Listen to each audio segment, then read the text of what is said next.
Salutations mes amis. Aujourd'hui, nous allons approfondir la question suivante. Que fait Jésus au ciel en ce moment? En examinant la croyance fondamentale numéro 24 des Adventistes du 7e jour, le ministère du Christ dans le sanctuaire céleste, telle qu'elle est décrite sur le site internet affiché sur votre écran. Mais tout d'abord, y a-t-il vraiment un sanctuaire céleste? La réponse est un oui retentissant. Dans Hébreux 8 au verset 2, la Bible nous dit que Jésus accomplit son service dans le sanctuaire, dans le véritable tabernacle, celui qui a été dressé par le Seigneur et non par un être humain. Il y avait également un sanctuaire terrestre qui était la copie et l'ombre des réalités célestes. Il a été réalisé sur le modèle du sanctuaire céleste qui a été montré à Moïse afin que nous puissions apprendre ce qui se passe au ciel.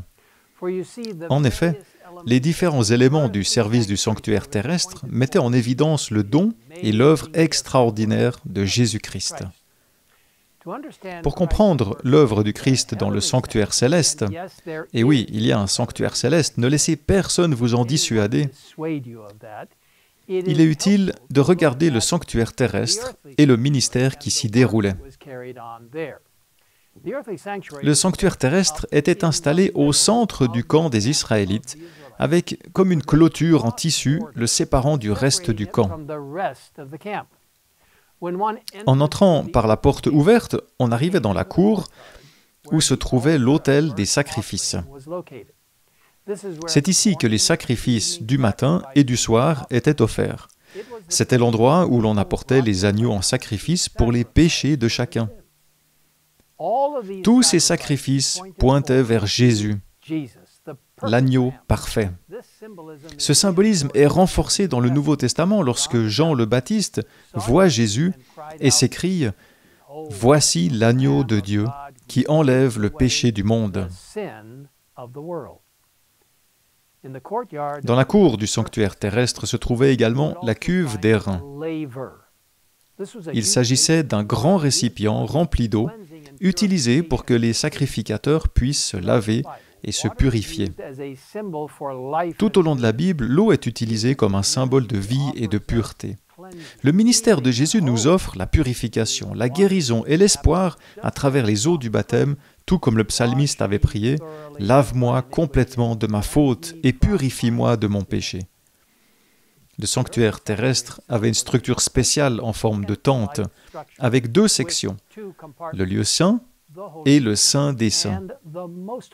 Seuls les sacrificateurs pouvaient entrer dans le sanctuaire. À l'intérieur du lieu saint se trouvaient 3 meubles.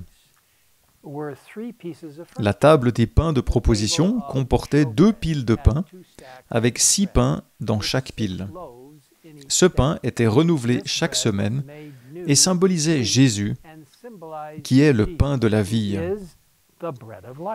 Aujourd'hui, le Christ nous donne ce pain de vie à travers sa parole, la Bible. Il a dit « L'homme ne vivra pas de pain seulement, mais de toute parole qui sort de la bouche de Dieu ». Le deuxième meuble était le chandelier d'or pur. Il y avait 7 lumières sur ce chandelier qui étaient toujours remplies d'huile pour brûler. Là encore, elle symbolisait Jésus, la lumière de la vie. Son ministère nous apporte joie et espoir, et sa lumière peut briller à travers nous pour éclairer les autres. L'autel des parfums se trouvait près du voile qui séparait le lieu saint du Saint des Saints. L'encens brûlait sur cet autel et remplissait le sanctuaire de parfums, représentant les prières du peuple de Dieu. Que ma prière soit devant toi comme de l'encens, a prié David dans le psaume 141 au verset 2.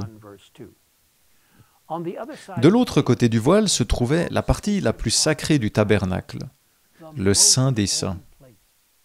Dans cette petite pièce, il n'y avait qu'un seul meuble.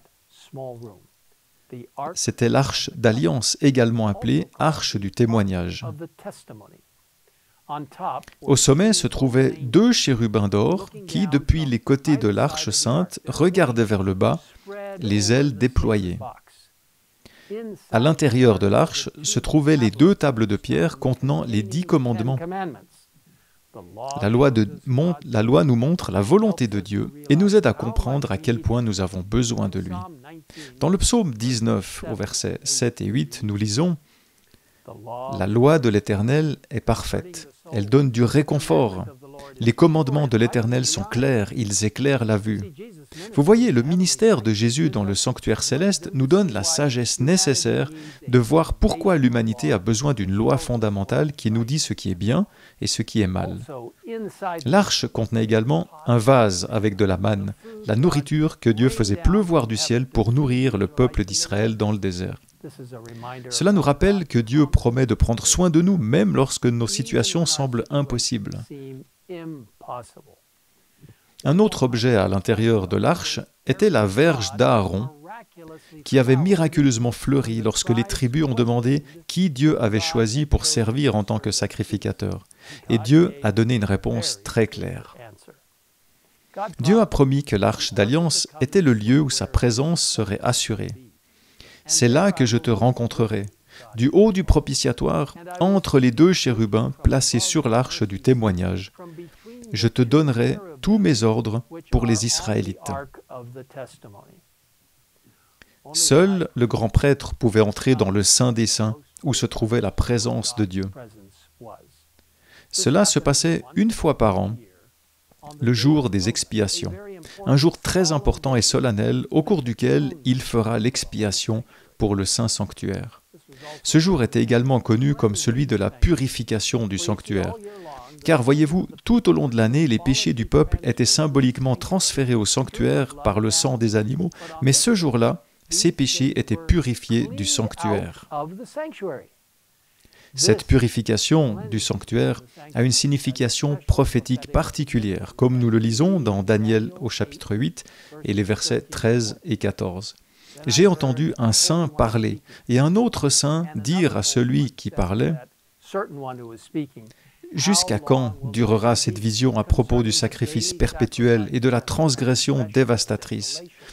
Jusqu'à quand le sanctuaire et l'armée seront-ils livrés au piétinement? » Et il m'a dit, « Encore 2300 soirs et matins, puis le sanctuaire sera purifié. » Ce passage prophétique est rempli de signification, et comme nous le verrons dans la prochaine vidéo, il est directement lié au ministère actuel du Christ dans le sanctuaire céleste.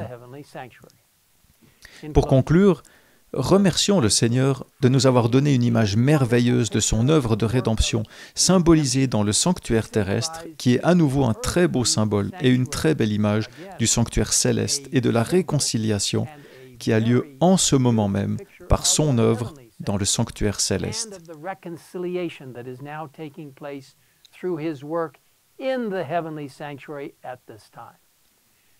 Comme il est dit dans Amos 3, verset 7, « En effet, le Seigneur, l'Éternel, ne fait rien sans avoir révélé son secret à ses serviteurs les prophètes. »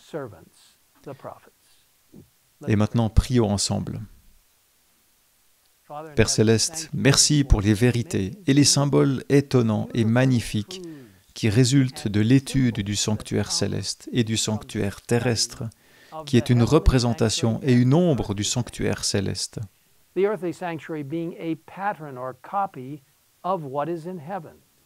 merci de nous permettre de mieux comprendre comment le ministère du Christ est si omniprésent et puissant. Il est la merveilleuse puissance de purification, l'eau de la vie qui peut venir à nous par lui. Il est le pain de la vie. Il travaille par le Saint-Esprit pour nous apporter la puissance du Saint-Esprit. Dans la compréhension de la lumière du chandelier et dans le bel aspect de l'autel des parfums et des prières qui montent, que tu comprennes et entendes tout ce que nous partageons. Et Seigneur, par la merveilleuse arche d'alliance qui nous aide à vraiment comprendre que tu es le Dieu Tout-Puissant, avec tes magnifiques 10 commandements qui sont fondamentaux dans l'amour de Dieu.